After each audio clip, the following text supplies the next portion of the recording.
Islamic New Year? Well, it's just after 10:30 on the 29th, so we had the new moon yesterday.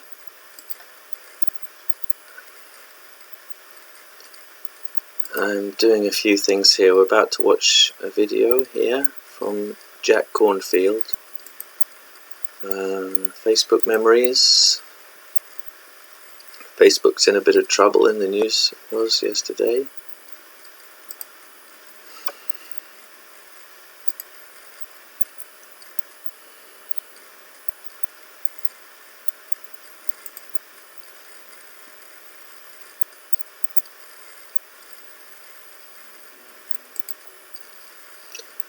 Now, while I'm doing that,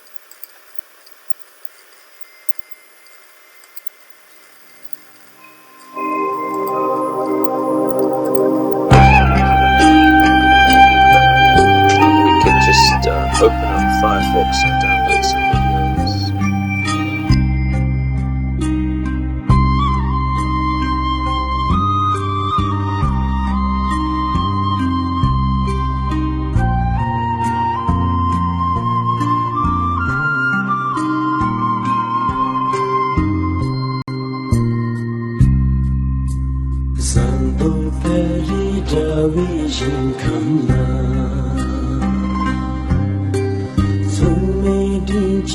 Hi, I'm Dr. Billy Jones, and guys, I just want a minute of your time to tell you about a simple little device which could just save your life. It's called the ICL test, and it's so easy to use. All you have to do is pee on it.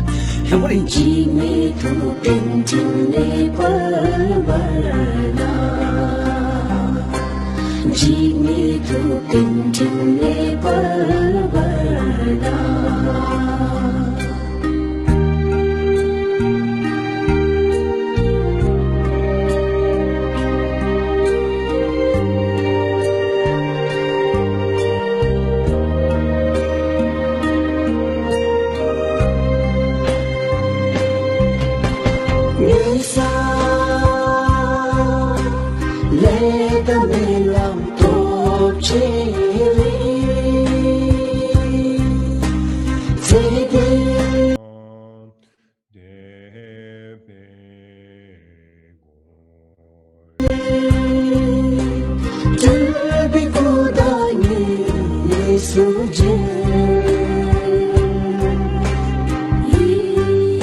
Doa yogi chame chu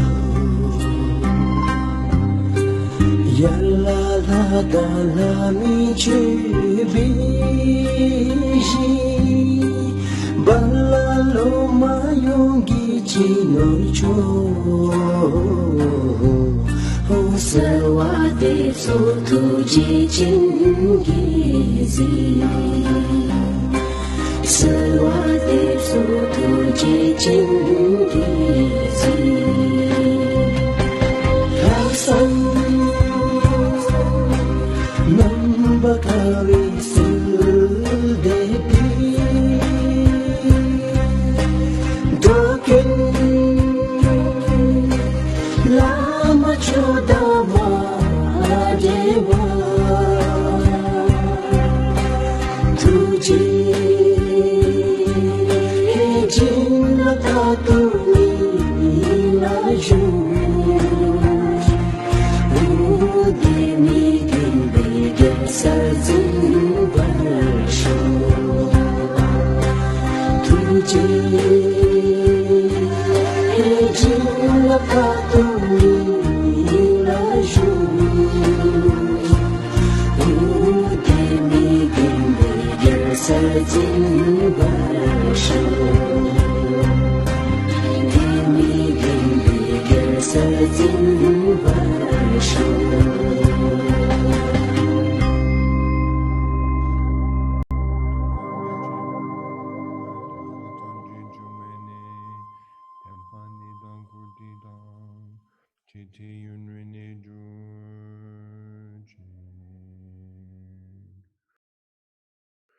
Kangi chunji gelo jun, chabiyana chasono, kangi chunji tatama, kewe shenata chama.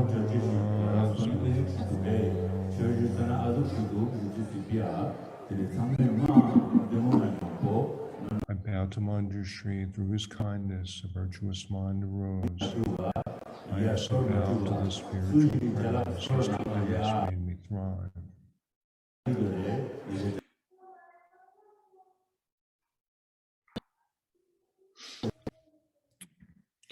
Okay. Gorgela ne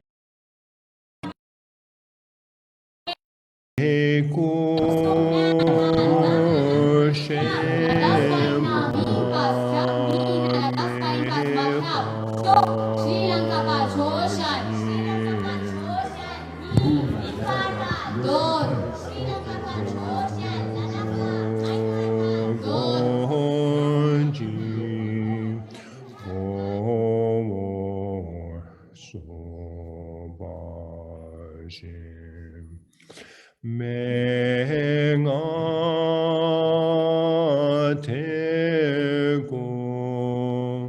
jepe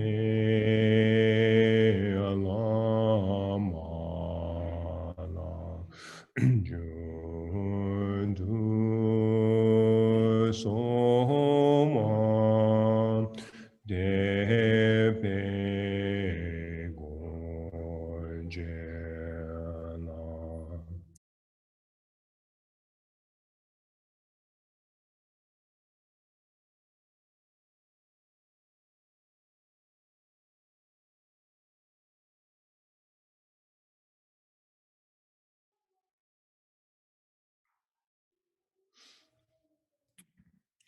Okay, welcome this Saturday morning.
Though Jack Cornfield's taking so much time to introduce his video, I think we'll just carry on regardless.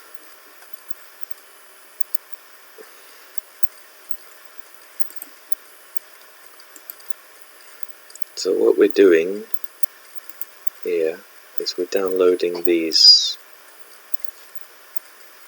4 talks because they'll only be available for a certain amount of time.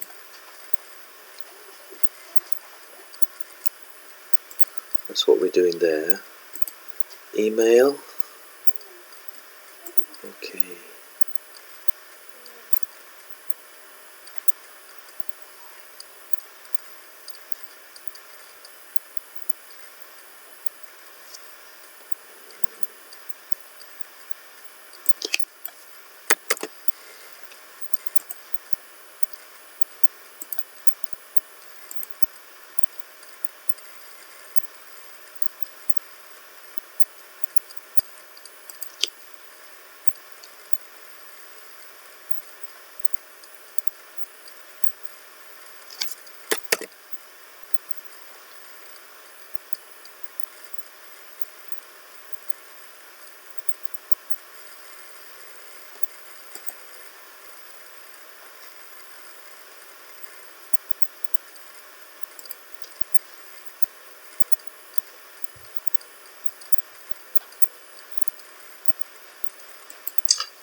Good evening to you, dear ones, dear community.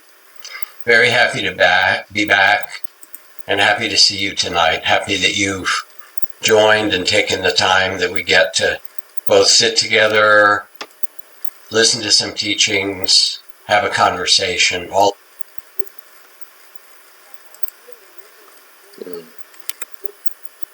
Okay. I'll take my voice down and we'll listen to Jack now.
Good evening to you, dear ones, dear community.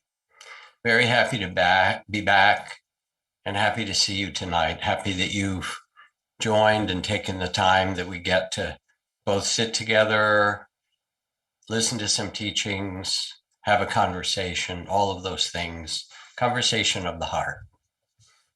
So whatever brings you, the first thing I'd like to say is welcome. Whoever you are, whatever the form of your body, whatever color or origin or orientation, whatever background, whatever ability, whatever unique and wild and weird and amazing human being that you are, that there's none other than in the entire galaxy. The gates of the Dharma open and say, yes, we welcome you, we honor, we respect you. Please join us. I speak not far from Spirit Rock, which is on the land of the coastal Miwok, unceded land. And Spirit Rock has grown in this beautiful valley in San Geronimo Valley, dedicated to the twin principles of compassion and inner freedom, wakefulness, that are central to the teachings of the Buddha, but that are really part of all wise spiritual life. And so we have for 30 or more years, retreats and classes and programs, all those things that you can find out about. All of them are ways to bring us together in community and heart and mind and understanding and explore what is possible as us as human beings, for us as human beings, to live with that wisdom and compassion and mutual understanding and graciousness, a kind of freedom that's what we long for as individuals and as human beings across the world. Monday Night's been ongoing now for 37 years, and I did it once a week for 30 some years, and now I've been teaching once a month, and other people come in for those other weeks. What we do is really simple if this is your first time. We sit, do a meditation, 25, 30 minutes with some guidance, then take a break to stretch or relax, 5 minutes or so. Then there's usually teachings, as there will be tonight. And often, as again, there will be, is a question and answer, or question response dialogue time. So let yourself get settled and ready for a meditation practice. Let me open the window in here.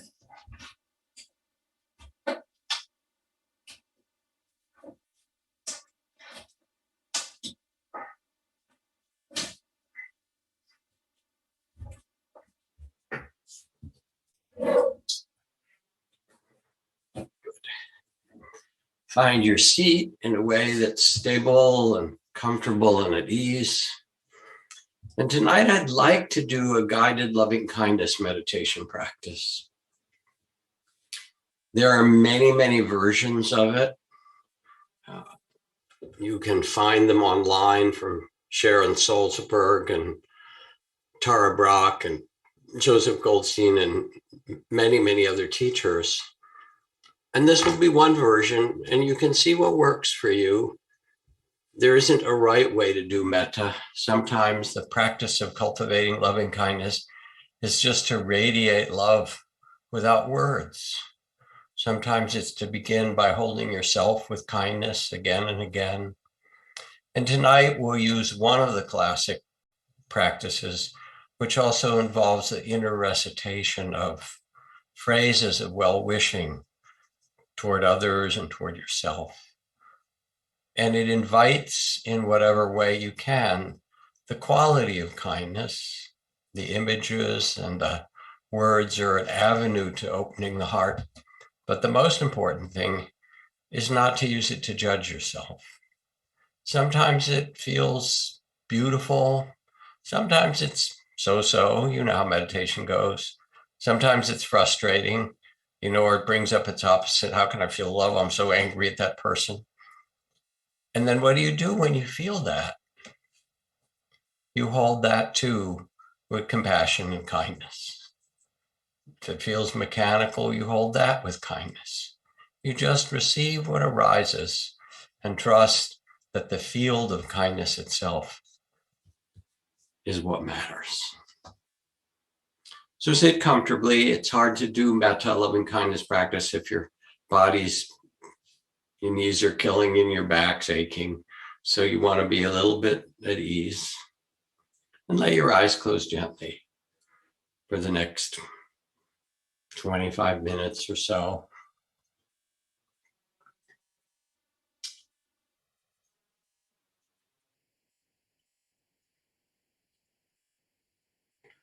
And first, as you settle yourself, let the body relax at ease. Let the eyes and face be soft. Loosen the jaw. Maybe roll your head in a circle a little to release your neck and let it find a simple upright.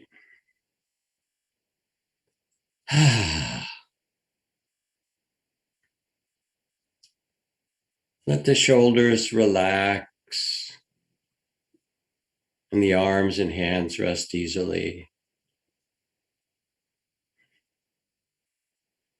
Feel yourself seated on the earth, halfway between heaven and earth in this human form.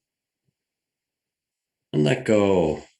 Rest where you are. Let the earth completely hold you and support you.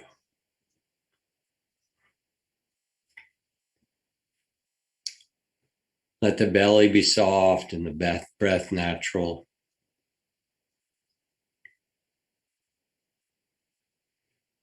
And let the heart be soft as well,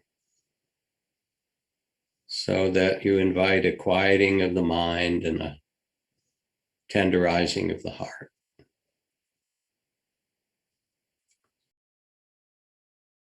And the blessings of loving kindness, often recited before one begins the meditation, are that it is an antidote to fear and anxiety when we enter into the loving and trusting heart.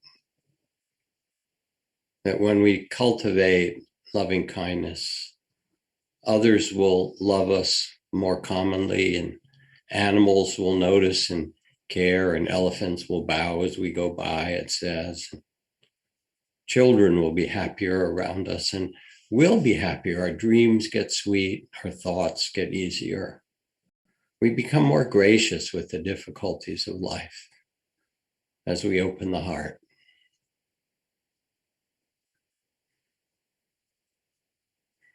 And now take 2 long breaths, breathing in and out deliberately and quite slowly, letting go of whatever wants to release, to be open, present.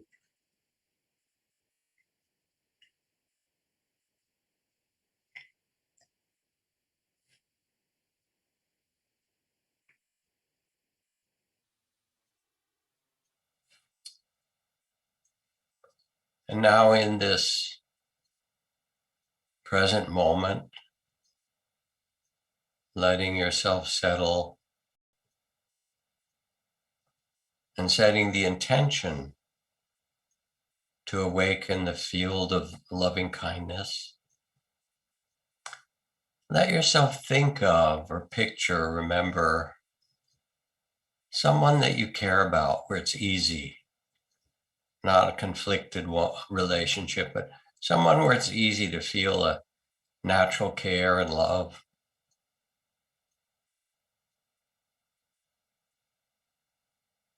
It doesn't have to be some super thing. It's just whoever evokes a sense of kindness in you and caring. Could even be your dog.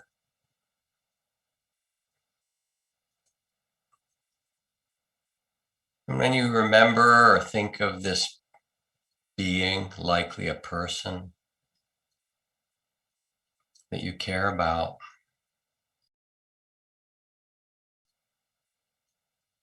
feel the natural care as you picture them, remember them.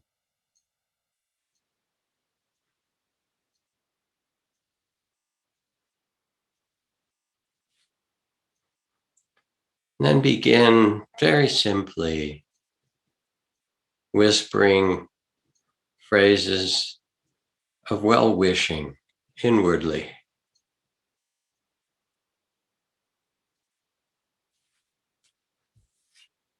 May you be filled with loving kindness.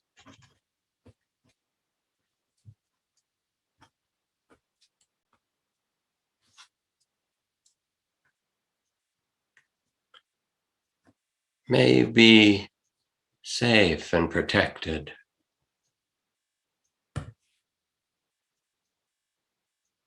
And feel your care as you say these things.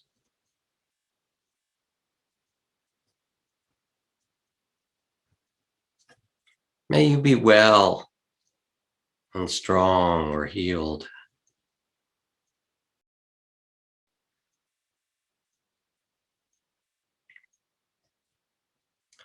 Be aware of the struggles in their life, the measurable struggles like all human beings.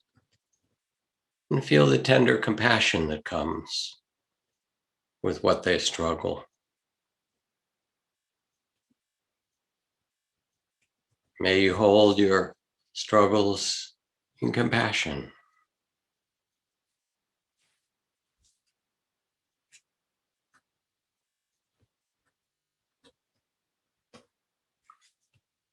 And underneath it all, may you be happy.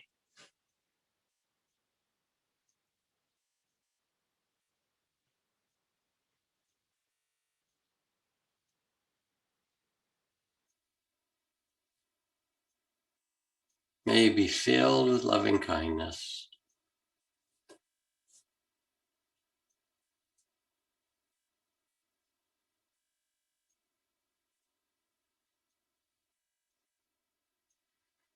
May you be safe and protected.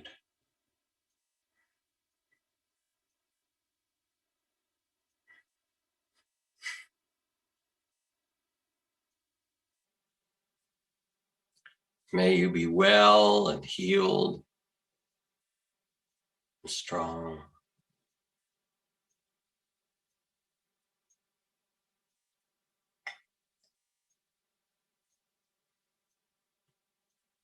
May you hold your struggles with compassion and tenderness.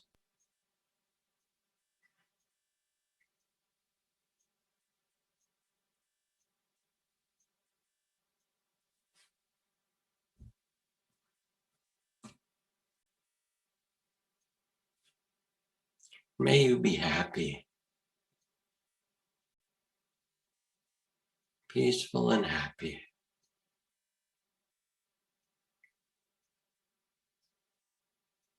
And feel the natural well-wishing as you see them.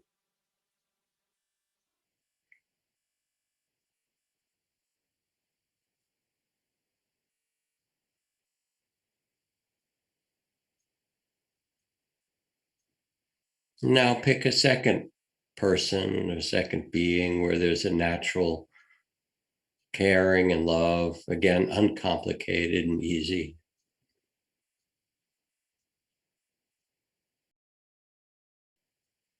And as you remember and picture and sense them, think of them.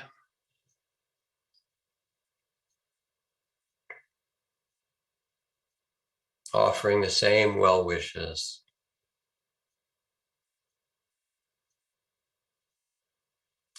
May you be filled with loving kindness.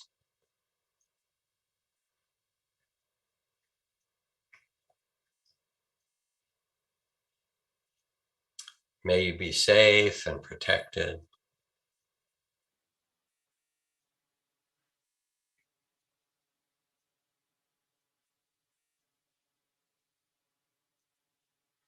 May you be well and healed.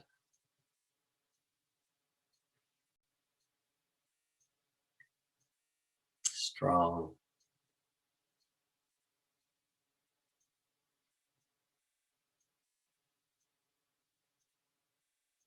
May you hold your struggles with tenderness and compassion.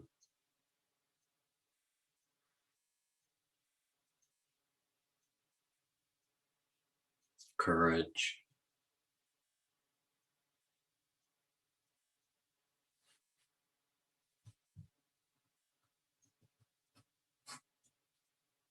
And may you be happy, truly happy.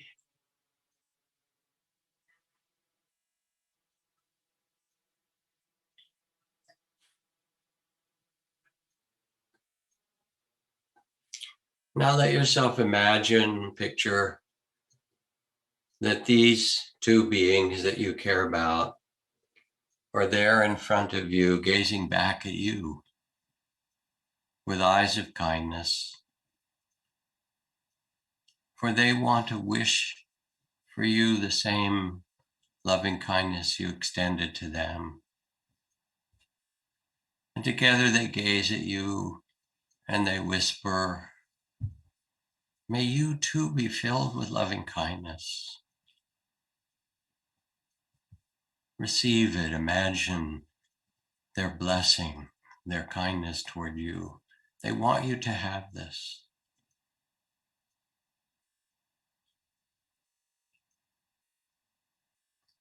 May you too be safe and protected.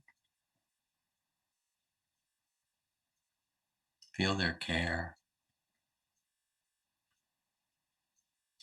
They say, may you too be well, healed and strong.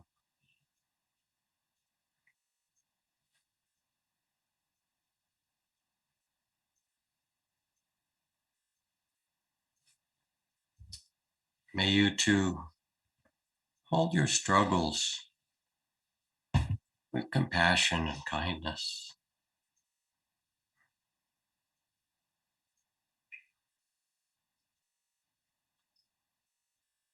And they gaze at you, may you be happy.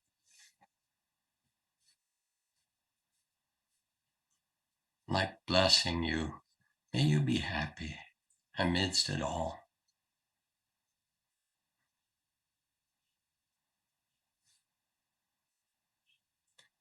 And you take in these phrases and words of loving kindness and recite them for yourself. If you like, you can even put your hand on your heart. And just as they wish for you, these people who you care about, they care about you as well. May I be filled with loving kindness, as they wish.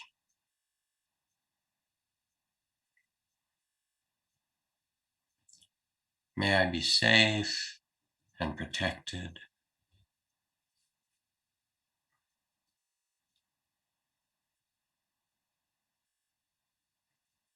May I be well, healed and strong.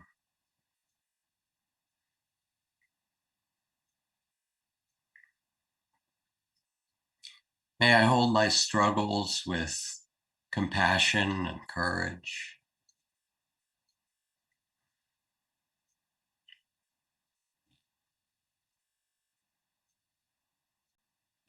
May I be happy, free and happy, heart and spirit.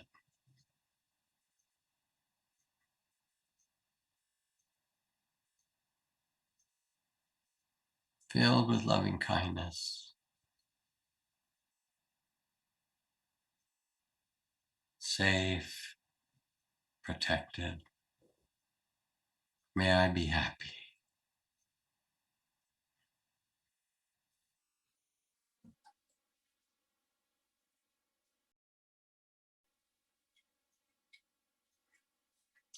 And now, without any more words from me, let yourself go through 2 or 3 or 4 more people that you care about, or people that you know, or people who are struggling.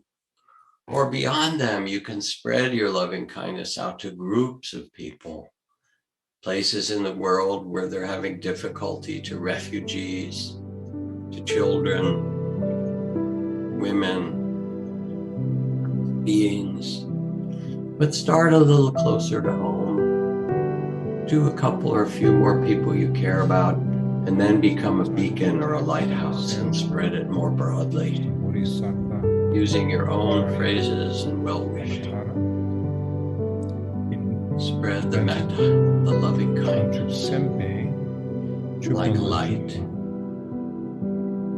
in English, far and near, near and far. or engaging in the conduct of Bodhisattva, the practice of Bodhisattva.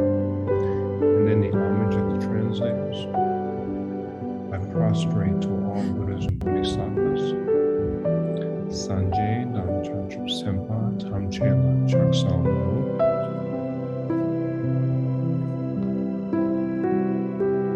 And then Shantideva's homage and pledge to compose the text.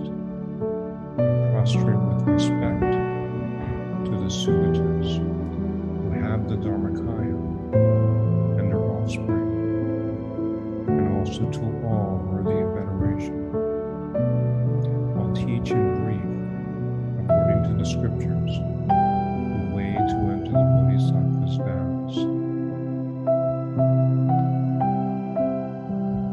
And then Shantideva's expression of humility and pledge to compose. I won't say anything not said before, nor have I any skill in poetry. Thus, I am not intending this purpose. I've written it to cultivate my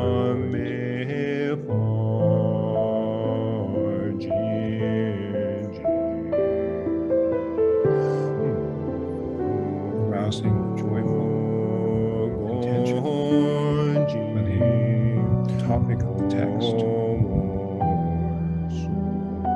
Meanwhile, this will increase the power of my faith, so that I cultivate virtues. If someone else whose fortune equals mine should see it,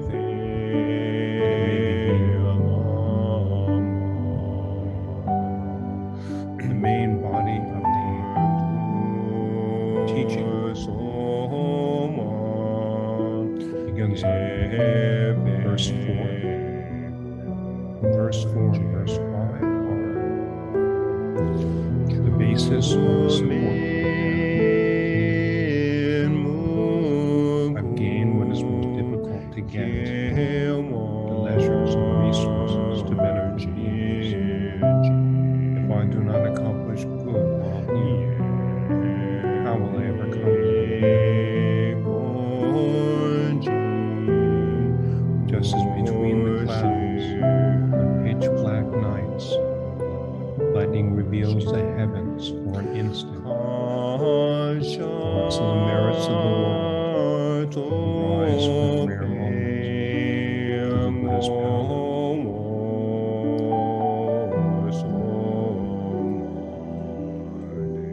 Verse 6 begins the actual path of bodhicitta, or the explanation of the path, showing the benefits of bodhicitta. Thus, virtues are perpetually weak. Powers and misdeeds are terribly dreadful. Besides the Understand the nature of loving kindness, you become the what are the beacon virtual of triumphs? kindness, the beacon of loving kindness. The lords of sages, contemplated for many eons, see just this one hour. Immeasurable multitudes of beings, for this will gain the sublime bliss with ease.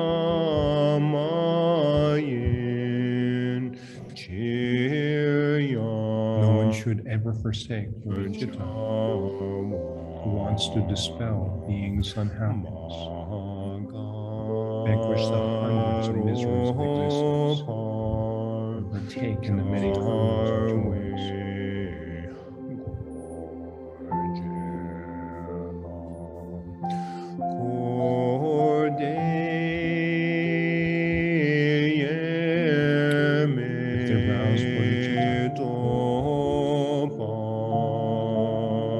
If they rouse bodhicitta in an instant, the wretched are bitter.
And you have the wisdom to really see yourself, to really hold yourself when an emotion comes up. It's like the journey of the goddess is inviting you to not be afraid of your emotions, because your emotions are sharing something with you. Do you feel contraction? Why is that? Is something out of alignment? Is something not good for you? Are you being asked to set healthy boundaries, or are you being asked to be more loving to yourself? There's so much wisdom within that, but it's also something we have not been taught. While growing up, it's always constantly, just move on and don't feel and don't cry and don't be too much and don't be too excited and don't be. And that's really the journey of the goddess, is inviting you to just embrace yourself. Embrace yourself when you feel sad. Embrace yourself when you feel excited. Embrace yourself when all these emotions come up, and to really be able to to dance with them, really be able to shift with them. And also, but that is inviting you to really love yourself, because it starts with that. Do you love yourself enough to allow yourself to express, to allow yourself to be seen, to be witnessed, but also to be vulnerable? Because the places that are being touched at this moment through the raising of the vibrations are the most vulnerable parts within ourselves. It are the parts where we feel most ashamed, the parts where we feel most painful. But that is also, I noticed that within my own journey. I went to Egypt in April, and that opened so much portals within my beingness, but it's also inviting me. It was like such an accelerating journey. It invites me to really look at all these shadow parts within myself, because I came here to express something bigger than I did. And I came here to be of a contribution by really being me. But before, there was still part of me that I didn't want to see or didn't want to recognize, or that was too painful or too shameful. And the last few months, I've gone through all these emotions, and I'm still, because it's an ongoing spiral, but it's really being brave enough to face whatever comes up in your path, because that means growth. That means you moving forward instead of staying stuck. It's also for me, and it's always easy to share from your own experience. Also for me, living a true meaningful life and living a true fulfillment life, it starts by just embracing yourself and being willing to go through these things. And you can live a joyful life, of course, with doing like the 3D things and the things we've learned through our conditioning and through but I think especially when you're tuning into this channel and to these teachings, you are looking for something more deeper and more profound, and that's really facing these parts within yourself that we have not been willing to face before. Yes. And as you were speaking, I could sense some of the intensity. If things come up and they almost make us want to cry, that's something to really look at too. That's part of the shadow. And so diving deep into it, wow. What is the process for that?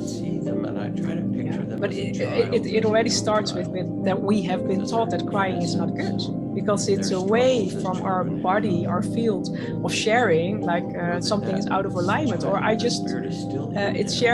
just like if you would see a little child in front of you that is sharing a story, you would listen.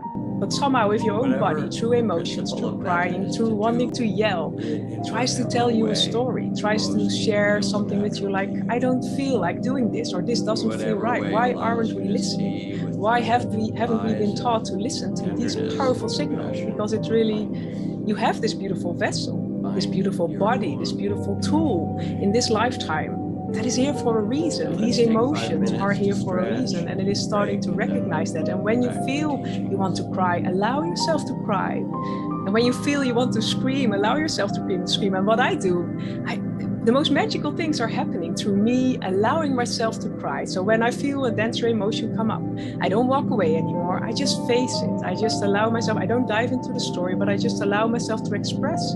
So sometimes I just sit and cry for half an hour, and that's fine. And then the transition comes, and then the dancing, because that is for me at this moment really a powerful way to first express and then allow myself to dance. And through that, it's really magical things come on my path.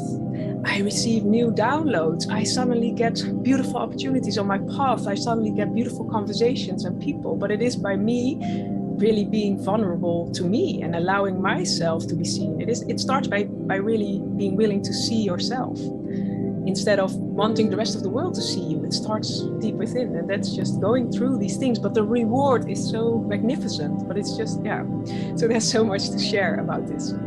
Oh my goodness, it feels so good. It really does. Being vulnerable to ourselves, to really love ourselves so much, to go through that and then dance. And the dancing is a whole new energy that does bring in the inspiration, or going out in nature, or anything that is embracing ourselves.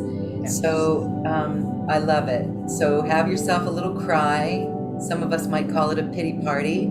Yeah, of course. But go into the pity party and then come out with sparkly vibrations and the newness of that. And know that the goddess, the inner goddess, will be there to encourage us, and it will come forward through us. And this is not just for women, or is it? No, we have these like the divine feminine and masculine, it's all within us. It is about reaching this point of wholeness, but we have lived so much in these masculine structures that it is inviting us, because the divine feminine way, the goddess, it's all about inspiration, allowing yourself to receive, to be in this space of nourishment and love, and through you really tuning into your senses, to your body, to you receive more guidance about your next aligned steps, but then it goes from this effortless way, instead of you trying to figure things out from your mind, because maybe the way the universe has thought to create something for you is much more magical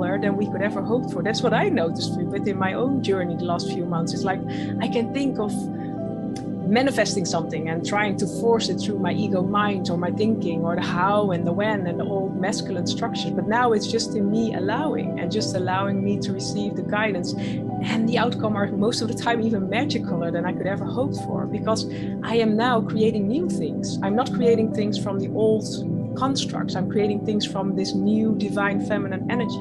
And that is different than what we have created before. So it's like, and through us allowing this divine feminine part to come up, it's also allowing the divine masculine to come up, because in the end, it's not all about the feminine energy. It is bringing them back in wholeness and oneness, and from that creating even more magic into the world. But it's by, I think it starts, for me, it starts with the goddess, allowing this, just allowing yourself to be seen, to be heard, to be felt. Yes, allowing. So beautiful. And I love that the guidance that comes is effortless. Yes, That's the magic of all of it. Okay. Yes. You are going, this is an introduction to a 3-part series that you're going to be doing to reclaim our inner goddess, the divine feminine. And this is a mystery teaching. So it's going to include energy transmissions and exercises. So why don't we go ahead and do a little mini session here for everyone? I would love to.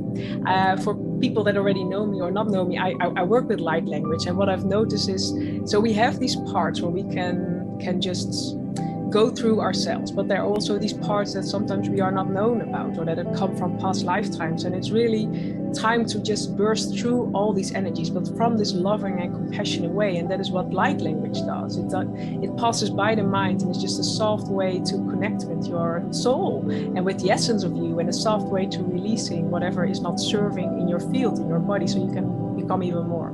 So what we're doing in this 3-part course or mini workshop, it's like connecting with the goddess within, but also through energy work, through activations, through going into deeper layers of ourselves, and really being witnessed and seen, and also the potency of the group, because that is also what I've noticed. This new earth way is all about coming together and sharing and being witnessed by others. So that's also why I found it so important to create a group component, to really have these 3 times where we come together, where you are being also witnessed in your growth and witnessed in the beauty that is within you, from this space where everyone is equal, from this space where everyone is just willing to work on him or herself to become the best version. And that's really, I think that's also a key part in moving forward, to really being able to share from this authentic space and to be seen and to be, So I would love to connect and do a short transmission and see whatever comes up.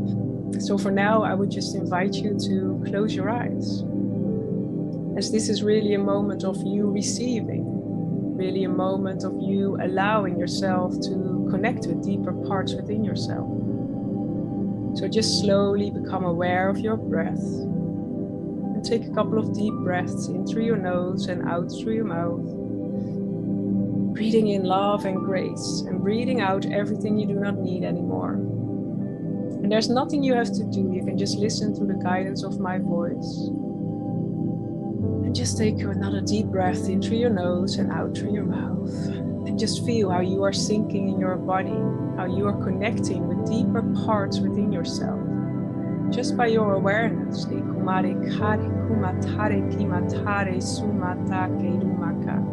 And we invite your higher self and team of light to support you in this now moment in the most effortless way for your highest and best good. To connect with deeper parts within yourself, so that deeper parts of love may arise. Now I invite you to consciously connect with your heart. So just through your awareness, see yourself connecting with your heart. And if you want to place extra attention, you can just place both hands on your heart. And the energy will follow your awareness. And in your heart, you are being invited in this beautiful temple of Kuan Yin. See in front of you this beautiful pink temple. It can have any shape that is aligned for you. But just notice for a moment this beautiful temple in front of you. This beautiful temple that is here just for you. And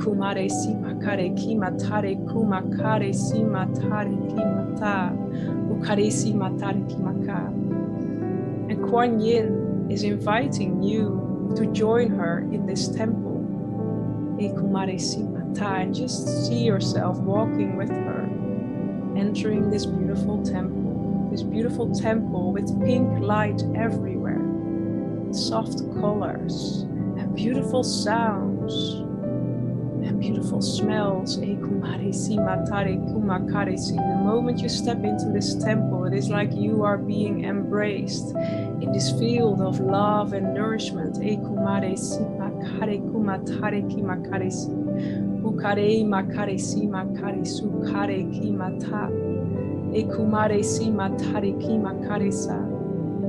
you are being invited to sit in the middle of the temple, surrounded by these beautiful frequencies of love and light everywhere. And the only thing you are being invited to do is just release. To just in this now moment, release. And through you releasing, there's less resistance in your fields, and you are able to receive more love, more nourishment, but also more guidance and clarity. Because as you relax, your system, your body, your field becomes more receptive for the higher guidance around you. But also to receive more love. And Kuan Yin is like giving you now this beautiful shower of frequencies of love and light.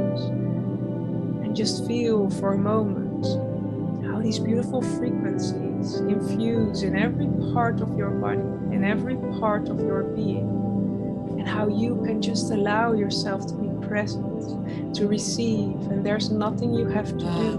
Welcome back. You do not have to be more, do more. It's just Find a allow. way to sit and listen. Teachings are not something, as I often say, that you need to take notes or remember. There's no exam, there's no quiz. They're really more a reflection of meditation. Tonight in particular, because of some topics that we find difficult, I don't want to teach as if I know the answers. My wife would be very smiling, happily smiling if I just stayed with this.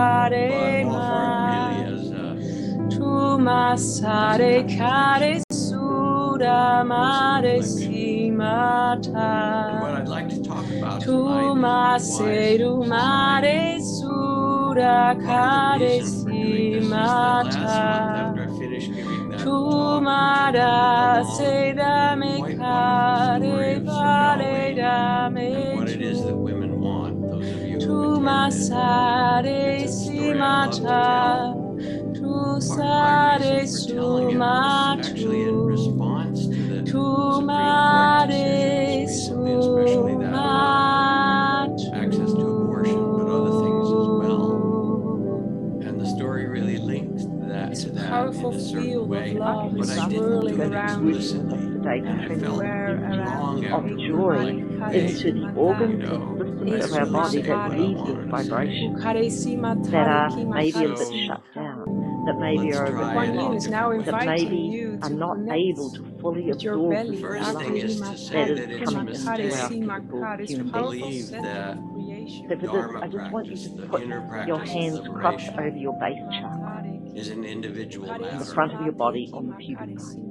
One of the Be deepest like a sponge realizations that and let comes the as we energy move. meditate Tune in as we with pay a gentle attention, as we gratitude. live a life of care and loving awareness and mindfulness and so Utilizza forth, la cliché da is sta. the growing sense of interdependence. That there's absolutely no separation between our body and the body of the earth, and our life and the DNA and body of the biosphere and the food we eat and the beings that we live with, that we are completely interdependent.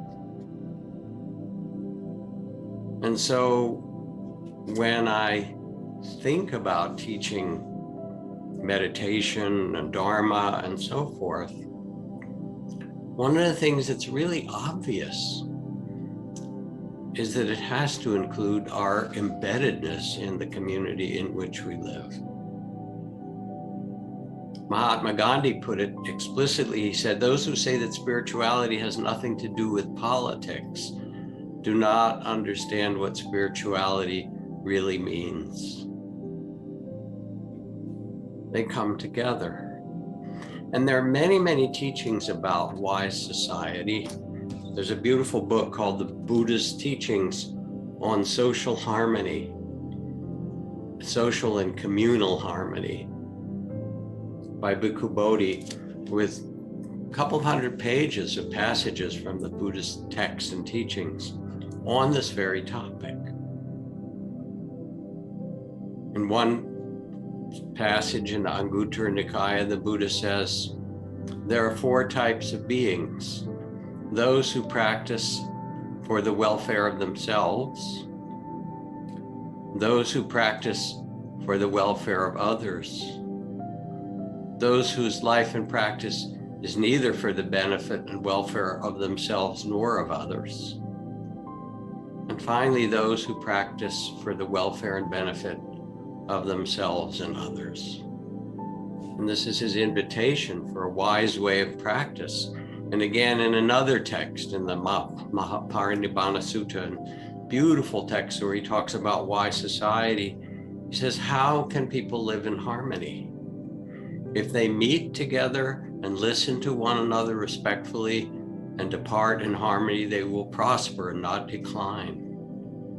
If they honor the healthy laws and traditions of the past that other human beings have passed down, they will prosper and not decline. If they don't forget those lessons. If they care for the vulnerable in the society, the children, those who are ill, anyone who's vulnerable, they will prosper and not decline. If they care for their natural environment around them, they will prosper and not decline. Wise society. So this is a divided time. We all know this. It's reflected in our divisive politics, which are more about fear and loss of power than love. We all know this. So then, how do we go about attending to wise society? And it asks the kind of courage that is in part the courage of tenderness and vulnerability or mutual respect. And there's a story I've read before, maybe even sometime in this last year, but I'm going to read again because it's illustrative, as was the Sir Gawain story last week.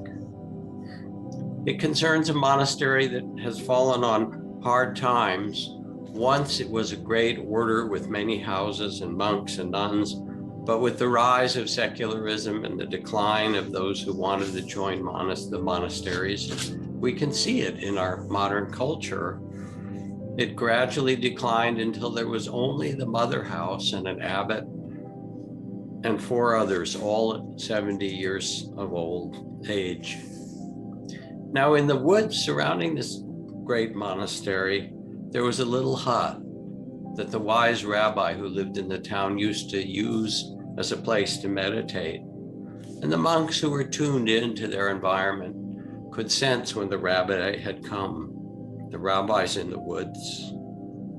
And at one point, they just looked at themselves and said, we are a community in decline. We are about to lose our order.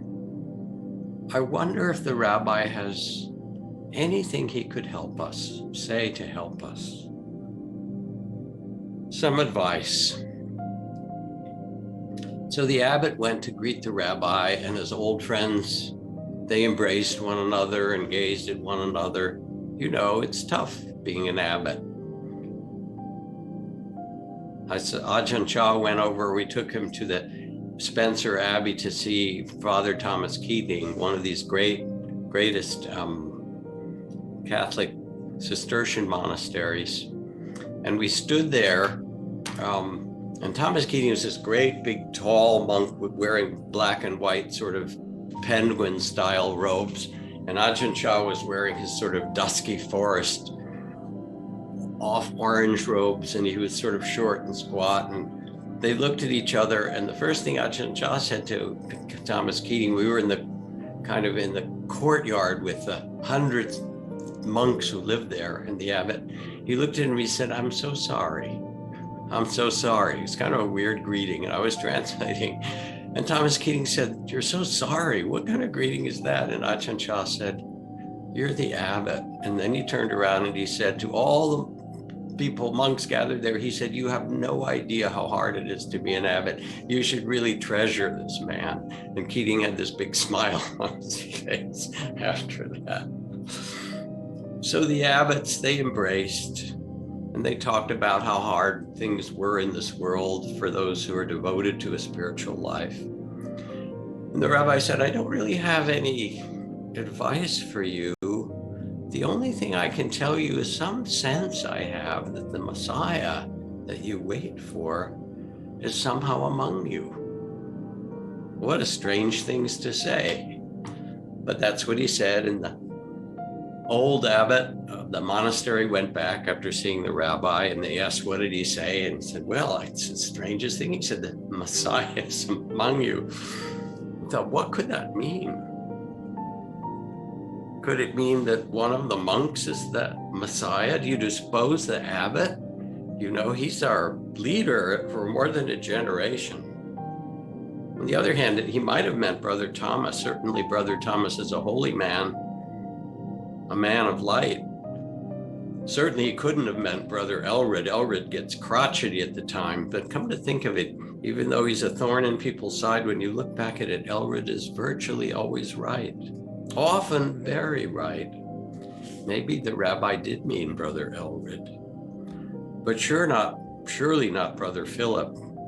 Philip's so passive, a real nobody. But then almost mysteriously, he does have a gift for somehow always being there when you need him. He just magically appears by your side. Maybe Philip is the Messiah. Of course, the rabbi didn't mean me. He couldn't possibly have meant me. I'm just an ordinary person. Yet supposing he did, suppose I'm the Messiah. Oh my, I couldn't be that much. And as they contemplated in this manner, the old monks began to treat each other with extraordinary respect on the off chance that one of them might be the Messiah. And on the off chance that each monk himself might be the Messiah, they began to treat themselves with extraordinary respect. Because the forest in which the monastery was situated was beautiful, and it happened people still came to visit or picnic on the lawn or wander some of the paths and go to the old chapel. As they did, without even any words, they began to sense an aura of extraordinary respect that now began to surround the five old monks and began to radiate out for them and permeate the atmosphere of the place, just like the metta you were just doing. There was something strangely attractive, even compelling about it. And hardly knowing why, they began to come back to the monastery more frequently to picnic, to play, to pray. They began to bring their friends and show them, and their friends brought friends. And then it happened that some of the younger ones who came started to talk more and more with the old monks, and after a while, one asked if he might join them, and another, and so within a few years, the monastery had once again become a thriving order. And thanks to the rabbi's wisdom, a vibrant center of spirituality and light for the community and all those around them. And I suppose as the fairy tales go, it should be they lived happily ever after or something like that. So what does this say to us? First, it talks about quieting the mind and opening the heart and listening deeply, listening with respect to one another, to ourselves, to our own body and heart, to those around us, including those who we might judge or disagree with initially. Kind of reflecting about this. How much respect do you give to those you disagree with? And what would they feel from you? Not that you have to the same ideas, but is there that spirit of respect? Can you see them all? As Merton says, see the secret beauty behind their eyes. Can you see them all somehow with the heart open, even if you disagree? Can you see, like Kuan Yin, with the eyes of compassion and the 1,000 arms and 1,000 eyes? You've seen those images of Avalokiteshvara, Kuan Yin, the goddess of infinite compassion. And she's called she who hears the cries of the world. She listens to everyone's heart. And the Dharma, are the teachings, is the medicine for the world. And part of this medicine is the invitation, this capacity that we have to listen deeply and to listen with respect. Wise society.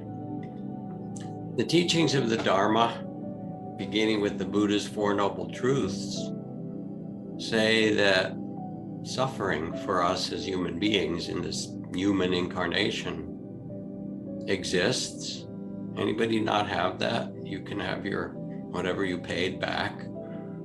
I wish you well, but it's not how it works, is it? There is suffering individually and globally, and it has its causes, the second noble truth.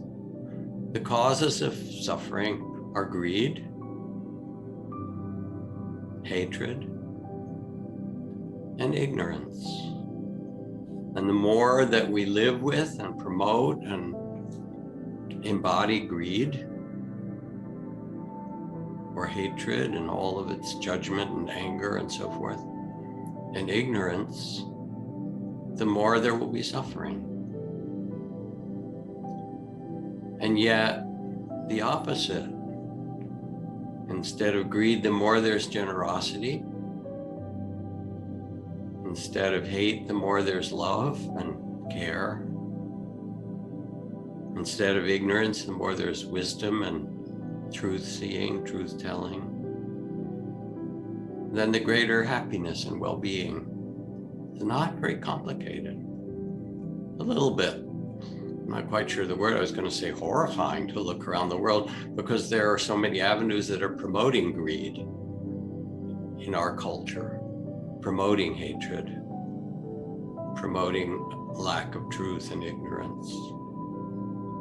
And the point isn't to fix it, but on the other hand, the point is to see it clearly, because without seeing it, we can't go another way. And things can seem like they've always been that way, you know, but they haven't, and they don't have to be. I was so moved today when I listened to a little bit of the broadcast of the Pope apologizing to all those people now, elderly, native people of Canada, could be the US as well, who were stolen from their parents and put into these residential schools, you know, which were places often of torment and abuse for 100 years. And he apologized. He said, there's no excuse. But the amazing thing is that it was taken for granted for a long time. And yet when we hear now and see, we know how wrong it was. And this is especially apparent to those who are not part of the dominant dimension of the culture, the women and the BIPOC people. Let me tell a little moment. I had led a series of meetings for the Buddhist teachers from around the world for 30, 40 years and brought teachers together. And one year back in the early 90s, we brought lamas and swamis and mamas and a lot of Western teachers together with the Dalai Lama in Dharamsala. And there we were seated in his kind of palace, and part of our reason to come together was to reaffirm our ethics and talk about some of the difficulties that had been happening with various Buddhist masters, not to speak of, clergy and other religions and political figures, coaches and all those things, the abuse of power, but we wanted to address it directly. So we had this meeting and brought these things forward to see how can we operate in a way that's safeguards students and teachers. It was very moving, actually, and not easy, because there were some people in the room that everybody knew had been perpetrators of the suffering. But anyway, at one point, one of the Tibetan nuns who'd come, Tenzin Palmo, she wrote 12 Years in a Cave. She'd lived in a cave for 12 years, an amazing, wonderful woman, talked about how incredibly hard it was for the nuns and for the women in Tibetan Buddhism, and how the men had the good food and the warm places in the monastery. The women were working in the kitchen or outside, and how difficult it was. And the Dalai Lama began to weep. He said, I knew it was hard. I didn't know it was this hard. And then Sylvia Wetzel, a teacher from Germany, said, Your Holiness, can I teach you a meditation? It was great. The Tibetans would never dare to do that, but you know how we are as Westerners. We're weird and kind of willing to stick our neck out and every kind of gasp. And he said, of course. So she said, I want you to look around, and the room was filled with all this beautiful tankas and imagery and statues. She said, and now close your eyes. She guided him and everyone. I'd like you to quiet now and imagine that there's a little reversal that happened. You see the 16 tankas around the room of the great masters and teachers, but now you look at them and they're all in a female form. Every one of them had been man. Jason Kappa and, whoever these great masters were. Oh, Madam Tsongkhapa. And you look and you see that there's a woman in every one of these tankas. And then you turn around and you look at the altar, and there all the statues are of female Buddhas and Bodhisattvas. And then you look to either side, and there are all those companions in the holy life with you, all these senior women, wise women. And then you look at your own body and you discover, oh my, I am the 14th Dakini Dalai Lama, and I've always been born in a woman's body, because they say that even though men can get enlightened, it's much better to be born in a woman's body. I tell you, the room was in shock, and I just loved it. It was like one of the great moments, because there we were surrounded by the patriarchy, which has been a big part of Buddhist culture, but culture around the world. And here was Sylvia flipping the table in such a creative and wonderful way. And afterward, the Dalai Lama cried a little bit, and he said, I will do my best to help women become empowered, even in the Buddhist tradition, even though it's not what our culture has done before. And slowly it's happened, slowly. Patriarchy, you may have noticed it. Yeah. I mean, it's not just there in the religious or spiritual world. But we're all worried about climate change. And yet when you look at drawdown and the greatest science about what will help reverse climate change, as you heard me say, the number one thing at the top of the list is not wind or solar power or change in agriculture, but the most effective change of all would be the empowerment of girls and women. That would change the world more radically.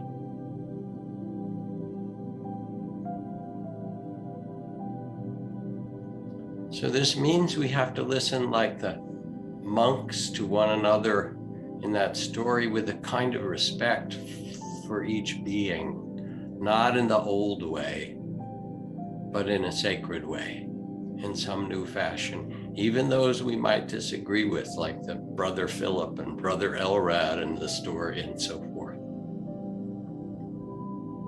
My beloved Trudy Goodman, my partner and wife, and also Dharma teacher, founder of Inside LA, recently went through treatment for uterine cancer. She'd been bleeding a bit and got tested, and it turned out it was cancer. And she had major surgery, radical hysterectomy and so forth. And we were quite worried, but it turned out, fortunately, to be very early stage. And they said this was all the treatment that she needed, so she's gradually getting better, although it takes a while after surgery. But some of the remarkable things about it, first of all, she wanted a woman surgeon. We found the top surgeon at UCLA. We did it in Los Angeles together, look for this. And she said it was amazing. I went into the operating room and it was all women. The doctors, the nurses, everyone there. She said it made me feel like I was in the right place. And she had the surgery. And when she came out, the nurse who came to take care of her in the recovery room, I came up to see her then. And Trudy said, "What's your name?" She said, "Petra." She said, "What kind of name is that?" I was sitting looking at my phone or something. Petra said, "It's a Thai name." And Trudy said, "Oh, my husband speaks Thai." And I looked up and I said hello in Thai and so forth. She said, "How do you speak Thai?" I said, "Oh, I had been a monk in Thailand." And then she looked and she said, Are you Jack Cornfield?" I said, "Yes." She said, "Oh, my teacher is Ajahn Chah. I grew up in the province where Ajahn Chah was. He's my teacher. I know you were a student. We have the same teacher." And she came and she bowed and she was so excited. And she said, "Oh, Trudy, you are the Dharma teacher here." And it was like we were surrounded by these women who were so loving and supportive. And when Trudy had to get up and do her first walk down the long corridor of the recovery room and back, she started to walk very slowly, and Petra said to her, "Trudy, where is your mind now?" And Trudy said, it's in my feet. Petra said, "Yes, you must keep it in your body." And then she started giving us all these Dharma teachings of, death can come at any time. You must live in the present and pay attention and so forth. And it was kind of wild. But what's happened since then is Trudy has been sharing this whole journey. At first, she was keeping it private on Instagram in all kinds of ways, telling her story, showing images. And she's gotten back hundreds and hundreds of responses from women who say people don't talk so much, certainly in her generation, our generation, about their uterus and their ovaries and surgery and the female organs. And Trudy, just as she does, just put it all out there. And she said, in this time, when in the culture the feminine is not being uplifted, but in ways is actually being denigrated, it really feels important that we come together and see the beauty of the feminine, and that we uplift it together in some way. And then Petra said, "Listen, you are the one to heal yourself. You must listen to yourself.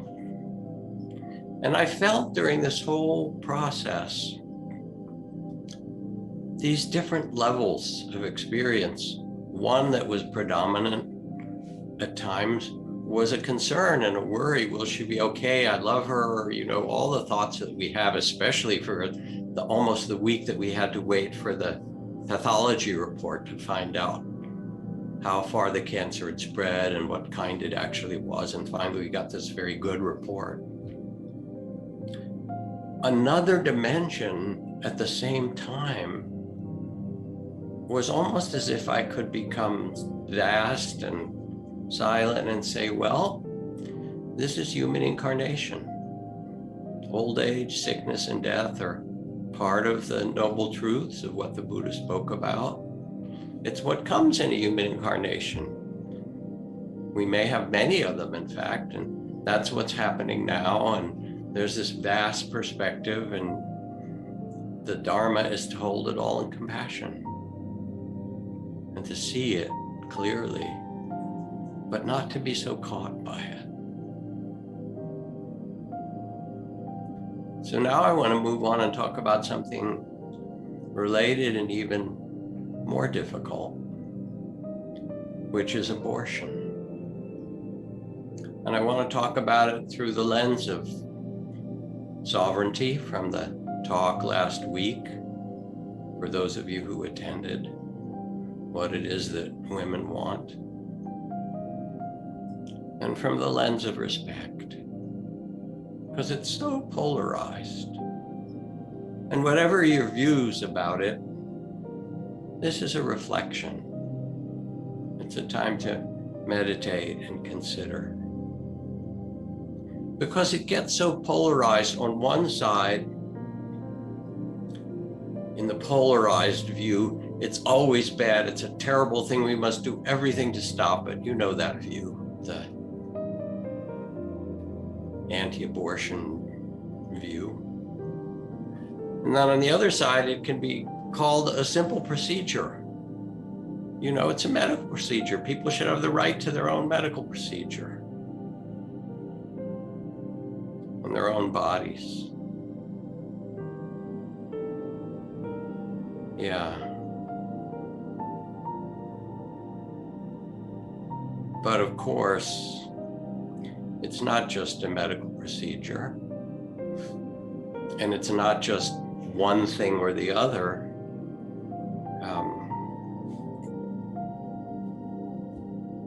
And to listen with respect requires a kind of vulnerability and tenderness as we struggle with it.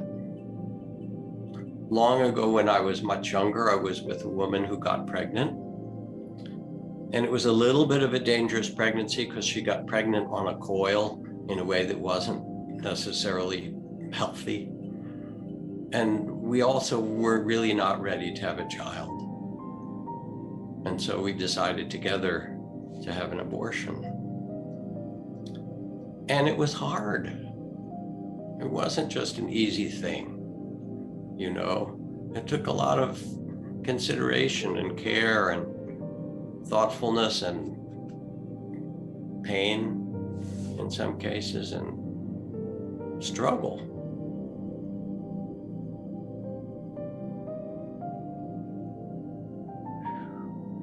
So the idea that an abortion is nothing, just a quick procedure, isn't the truth. My dear friend Yvonne Rand, who died a few years ago, was one of the main Dharma successors of Suzuki Roshi in San Francisco Zen Center. And she used to host these ceremonies that came from Japan for water babies. And it was a ritual primarily for women, although men could attend, who had lost babies through miscarriage or abortion, if they chose that, or other reasons, stillbirth. And women flocked to them because they held in their bodies the kind of loss, and some men too, that it represented. And there was no judgment in it. It didn't say this was wrong or this was right. It was just a tenderness holding our human incarnation, saying this is one of the things we have to struggle with.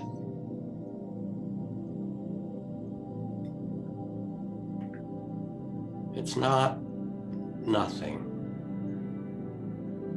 And I know I talk really personally back in some of the deepest places in my meditation and my inner exploration, where I had the sense, the vision, the experience of past lives and being born and deepest meditations and breath work and so forth. A few of those births and deaths were as a tiny little embryo, which either miscarried or got aborted. And I can remember feeling I didn't have a personality, I didn't have a life, I didn't know anything, but I could feel I was alive. And I wanted to cling to that life, as all life does. And then it was gone. Wow. And then I could feel the cycling to come back again, to take another birth. You can believe what you do. I'm just reporting my experience. Does this mean that therefore we should ban abortion? Not in the slightest. Women need the sovereignty over their own bodies and hearts, and it cannot be dictated to another human being. And if my daughter, Caroline, was to come to me and say that she wanted or felt that it was right or she needed to have an abortion, I would want my daughter to have that choice as much as every other woman. Now, the truth is that more women die in pregnancy in the US than any other developed country, because we don't care for them so well. The majority of abortions happen to women in their 20s who are already moms and overwhelmed and can't take care of more children, or have some other part of their life where there are reasons that they cannot. And the truth is that society doesn't support mothers and children, and you know that. We are something like 30th or 50th on the list of developed and developing nations in terms of how much our society supports women and child care. It's crazy. It's 10 times or 50 times as much in other countries as here.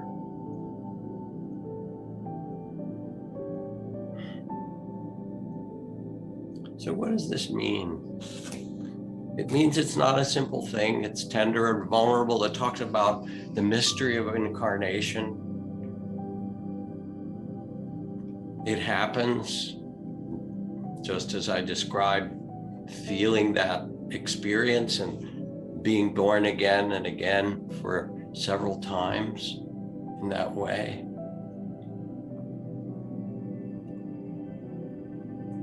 It's certainly not the purview of others to tell a woman what she should do.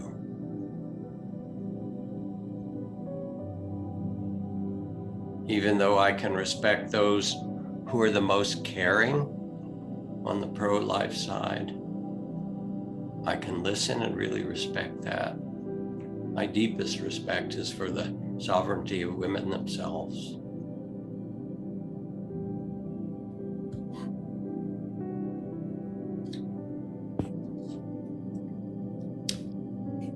And this is really a reflection of our practice of mutual respect, of not lording it over another being, but meeting them as they did in that monastery, seeing each other with the eyes of deep respect. The Buddha's teaching on wise society is not about rigidity or taking a side, but can you come together and hear one another in harmony? Meet with respect, depart in respect. Listen with the body and the heart, hold it all in compassion. one of the things that strikes me in the Buddhist texts is that at the end of his dialogue with many people who came to see the Buddha and said, give me teachings of liberation or compassion, or how do I manage my life, or what do I do in this difficult human life, and all the different problems people gave. And the Buddha would respond as he did, and there's many, many stories and accounts of these dialogues.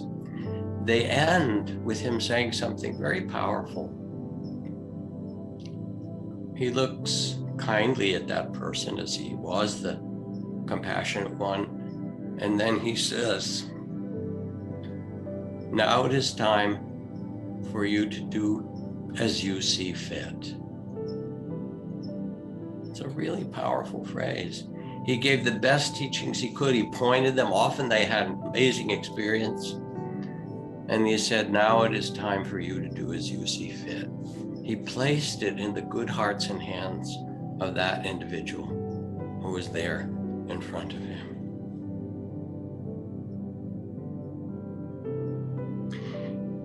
We live in a current climate of fear. And when we consider wise society on different sides, there's the fear of the loss of the spiritual. You know, we live in a society that's partly characterized by the absence of the sacred, the loss of values, the loss of church. But unfortunately, the response is more about power. You know,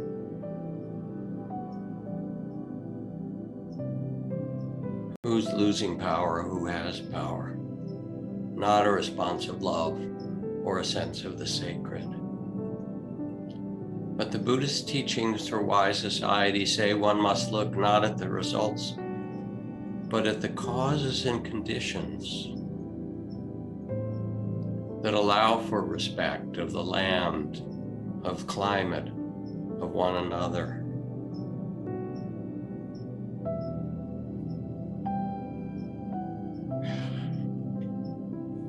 Let's talk about another difficult topic since we're in that deep waters here. I hope it's okay for you. Take a breath. I want to talk about our prison system because it fits with tonight's teaching. The US has the largest prison system in the entire planet. We have less than 20% of the world's population. And this enormous multi-million person, multi-hundreds of billions of dollars system of locking people up. You know there is a prison industrial pipeline that goes from the poorest communities right into our prisons. You all know this.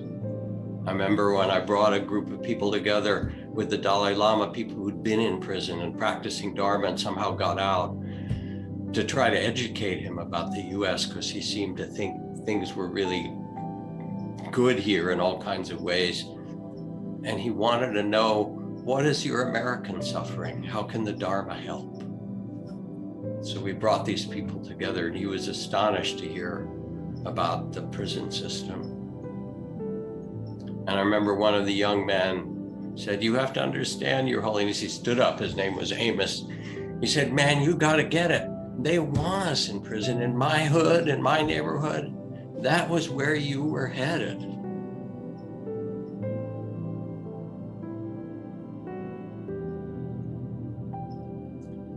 So Jacques Verdun, one of our community at Spirit Rock, starting almost 30 years ago, began what was called the Inside Prison Project. Now I think it's called Inside Out. At San Quentin, and it's now spread to many other prisons. And it is a program guiding rage into power, and then there's a prison yoga project and a prison garden project, and veterans healing veterans. There's all kinds of projects he's done, and they're really quite fantastic. And in them, he's gotten 500 lifers out of prison going through these programs who've changed their lives. So I was invited. I'd been on his board, chaired his board at one point, and I was invited to go to a graduation the annual graduation of the Guiding Rage into Power, the GRIP program, Get a Grip. And here we are in the auditorium in San Quentin. We're about 120 men wearing mortarboards and caps and gowns like any other graduate. And they invited their speaker, they'd elected one of them to be their valedictorian, who stood up and he spoke for them. And he said, "We have been violent men." And the men all said yes. "And we now pledge to you that we will never do so again. We've learned about the suffering of anger and how we create suffering for one another, and we are not those people anymore." And they all stood up and took this amazing pledge. And you could feel the genuineness of it.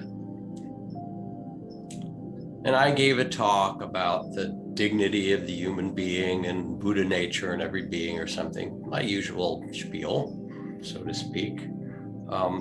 But I meant it from the heart.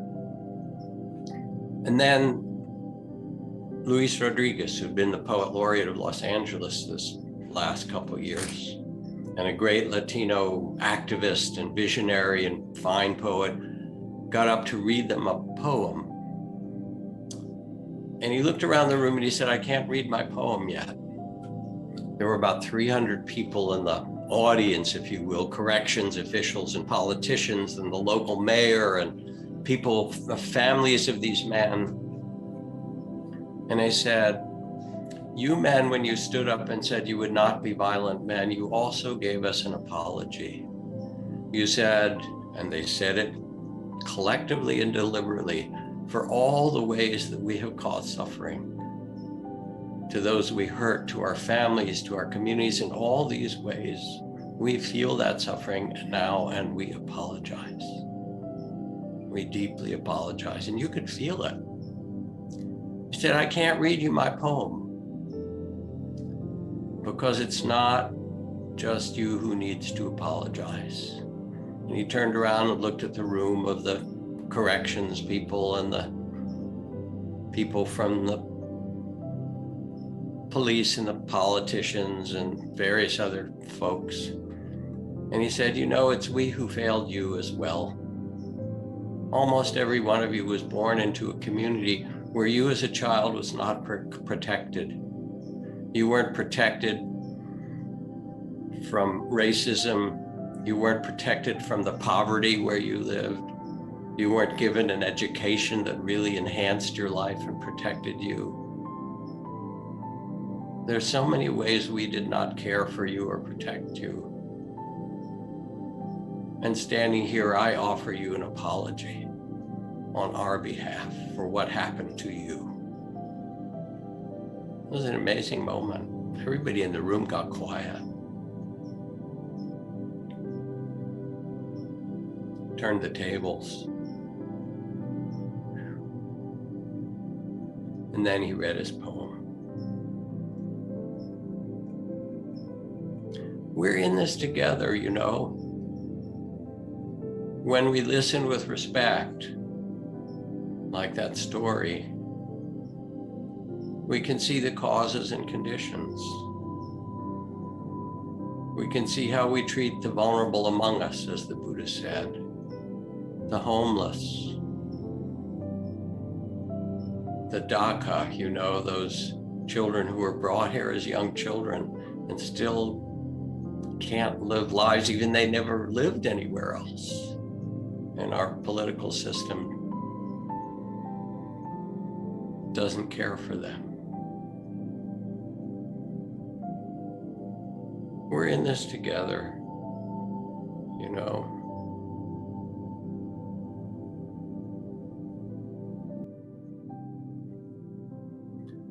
I led a men's group with Robert Hall at Spirit Rock some years ago.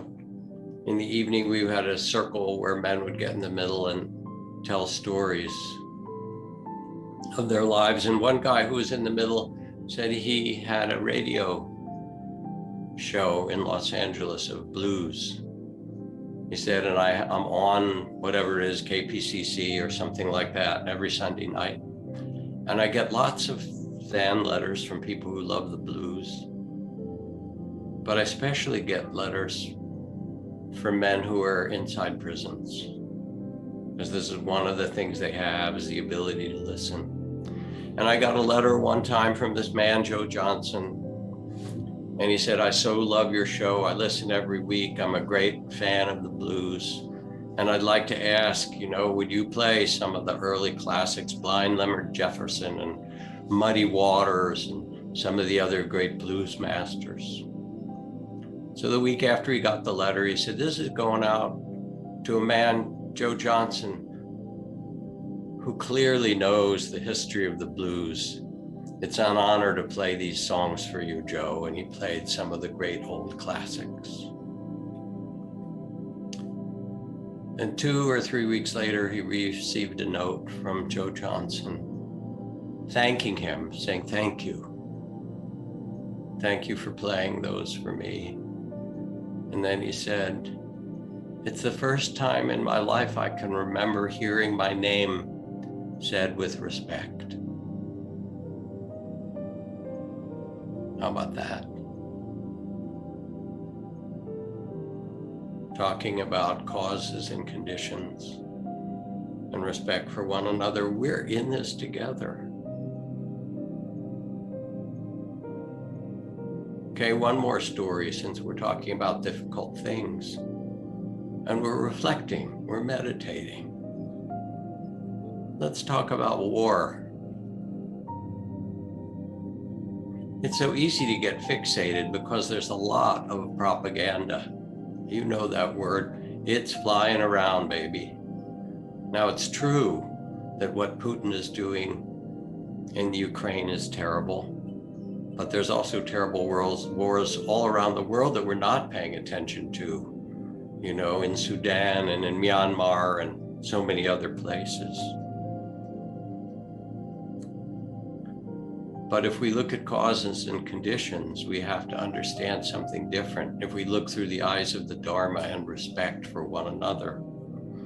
I was at Ajahn Chumnian's monastery as a monk in the Malay Peninsula. In his monastery, which was a metta monastery, that was the main practice of loving kindness, was in a rubber forest going up the mountainside. And there was a lot of fighting at that time. There were communist insurgents in the mountains, and the Thai military there. It was during the 1960s and early 70s. And sometimes at night there would be firefights around. When it got close, you could actually see the flash of the guns and hear all that. And Ajahn Chumnian was known as a peacemaker. He would go to each side and give them amulets to try to protect everyone from being hurt. But one morning after that big firefight that was close to the monastery, I was sitting in a clearing doing my meditation, and there was an older monk there, and a helicopter came over the ridge about a mile and a half away, and it started dropping canister bombs. You could see the explosions up in the top of the ridge. And I said to the old monk, well, they must have come to bomb those communist insurgents, or whatever you call them, who were fighting down here last night. And the old monk looked at me and he said, nah. I said, what do you mean? He said, oh, those insurgents, they live in caves about, 10 kilometers north, 2 valleys over in there. We know where they live. I said, well, why are they bombing here? And he looked at me and he said, there aren't that many of them. If they killed them all off, who would give them the helicopters and all this money?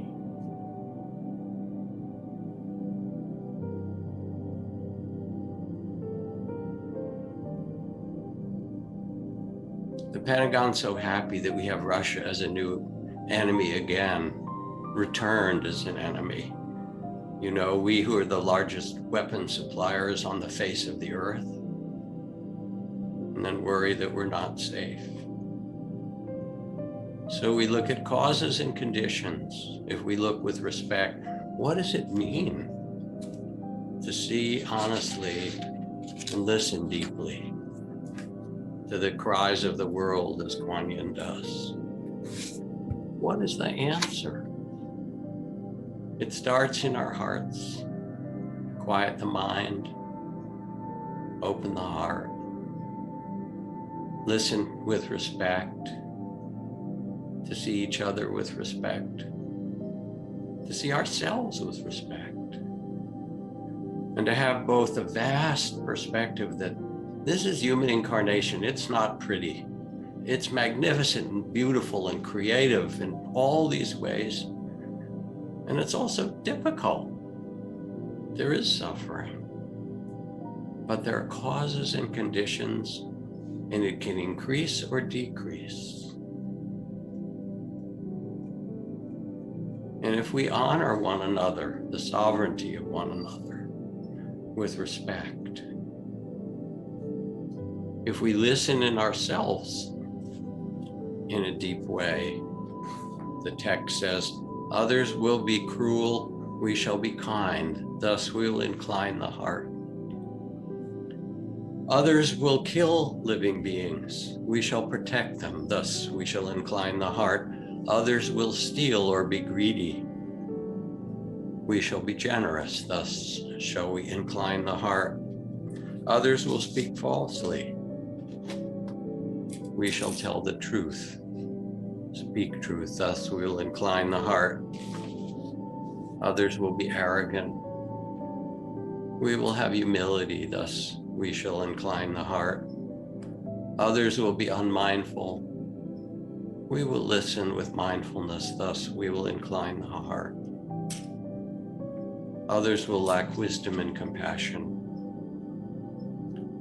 we will develop wisdom and compassion, thus we will incline the heart. You become a Buddha. You steady your heart. You listen, you trust your body. You see how difficult it is to be human and how magnificent and beautiful. You see that suffering isn't the end of the story. Otherwise, we wouldn't have tutus and the Dalai Lama, and we wouldn't have Wangari Maathai and Ellen Sirleaf and all these Nobel laureates who rose above the suffering of the world and show us there's another way. You are one of them. And when you meditate, and meditation is just a kind of preparation for living wisely, then in the end you can listen to this one question. What would love have me do today?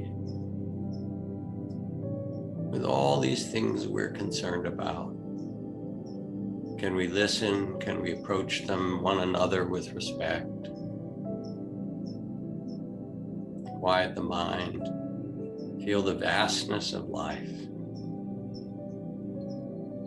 What would love have me do today?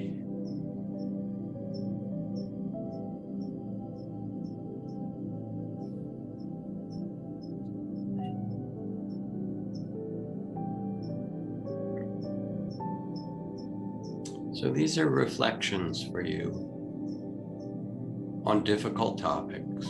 They're not answers. They're not saying how you should be. As the Buddha says, now it's time for you to go and do as you see fit. But they're reminders of something that you really know and that you can trust. So let's take time for a few reflections together. It can be questions or what was touched for you in this conversation, in this talk, or whatever you wish. You can raise your hand as was suggested, and Christina will call on you. Thank you, Jack. Thank you so much. Rebecca, would you like to ask your question? Sure. Can you hear me? Yes, very well. Hi, Rebecca. Hi, Jack. Well, your talk certainly brought up a lot of the. I thought I had a question beforehand, which maybe I'll get to. Your thought brought up the whirlwind of just, so like sometimes you think about what issue do I want to devote my time to helping, and I can get kind of paralyzed just thinking about it because the number of issues are so great and so pulling. And but I kind of want to talk about this issue of mine that perhaps is connected. I mean, everything is in a way, I suppose. And I think that sometimes I get I have some kind of, I call it kind of satellite anxiety that travels along outside of me and inside of me, and it seems that I hold on to something that it's almost like I'm looking for something to worry about. And sometimes I manifest more problems by worrying about it than if I were able to just kind of let go. And I can give one kind of uncharged example, or not terribly charged, where I have somebody living in a cottage in the back of my, I rent out a house and I have someone living in a cottage in the back of the house. And and it's an illegal situation. And I started to realize I haven't fussed about that in the past. And I started to really kind of worry about it and all the implications of it. And I think I maybe made it a worse situation by bringing up my worry to him. And I also was aware of the fact that, I mean, he's been a very fine guy and he's been taking care of my garden, which is a jungle, and I appreciate that. And he's been doing a great job. And then during the pandemic, it came up that he was anti-vax, and I realized that I was having internal conflicts about him personally also. And I think in all of it, like it's okay now and it's kind of calmed down. And but I kind of brought up the problems between him and me that didn't even exist before. And I think that was like my anxiety just going like, oh, but it's illegal and I could get in trouble. And Okay. First of all, what you're asking about is really important, because you're not the only one who has anxiety these days. Would all the others who are experiencing anxiety please raise your hand? I don't even have to look at the screen. They're not there, but I know what they're doing, because we're also living in it. We're living in anxious times. So it's not just your own, but also it's the field of the culture in some way. And so that depersonalizes it a little bit, doesn't make it bad or your fault. It's a state. Then the next thing to say is that the way you described it, when you say you look for something to worry about, is that somewhere back there in your earlier life, you got thrown into fight, flight, or freeze. You got traumatized in some way or other. We could go there if we had time. But anyway, it activated that, yes. And it's hard to turn it off. It's like once you've been traumatized or something, then little things can trigger you. And the question that's more interesting underneath that is, looking for something to worry about, because if things get quiet, you go, oh, something bad's going to come, right? I mean, that's what it is. When things get quiet, what is the what is there to worry about? What can go wrong next? That's what you described. So what I'm interested in is if you would close your eyes for a moment, do a little reflection or a little meditation. First, take a breath and just get quiet. And now remember a time back, it could have been in the last few days or few weeks, where you were looking for something to worry about. It's like, well, I guess I better start worrying about something. When that started to come up, can you remember doing that, sort of? Yeah, I don't quite think about looking for something to worry about, but it's how it operates. Things like catch on. Right. So now you're paying attention.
Okay, that's the end of the session. Let's close everything down. We're going to post this letter to Ian, yeah? Yeah.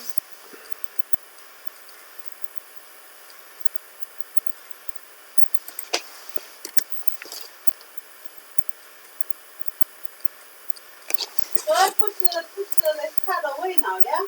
Yeah, because I just used some tissue to stop it from... Okay. You see, it's dry. It's dried now, hasn't Can I it? close it then? Yeah, yeah. Seal it up. Let's go.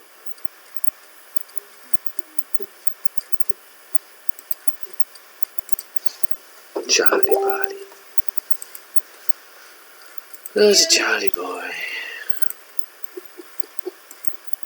Could you see it, Island? There. The star beings are here. Okay, Danny. Come on, let me see it. Don't go. Yeah. I think that might... I sent him twice messages that we delayed. All right.